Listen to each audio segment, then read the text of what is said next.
Tiga unit rumah beserta 3 balai pengajian di Desa Cotarum Tenong, Kecamatan Jumpa, Kabupaten Biren, Selasa pagi hangus terbakar.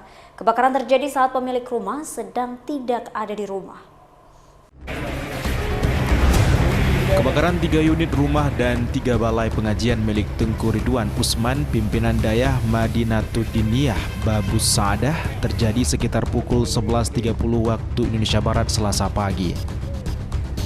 Warga yang mengetahui kejadian tersebut secara bergotong royong memadamkan api sebelum mobil pemadam tiba di lokasi agar api tidak merambat ke rumah warga lain. Api berhasil dipadamkan setelah beberapa unit mobil pemadam kebakaran milik Pemkab Biren dikerahkan ke lokasi kejadian. Belum diketahui penyebab kebakaran yang menimpa rumah warga dan balai pengajian ini. Kebakaran terjadi saat pemilik rumah sedang tidak ada di rumah. Begitu juga dengan balai pengajian terbakar saat tidak ada aktivitas mengaji. Berarti begitu saya dapat informasi, saya telepon pemadam. Nah, itu sekarang pemadam. Ini ada berapa unit rumah yang terbakar? Satu, dua, tiga, empat, lima lah.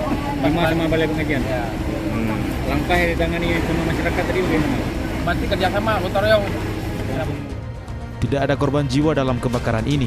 Namun api yang begitu cepat menghanguskan rumah milik warga menyebabkan tidak ada harta benda yang bisa diselamatkan.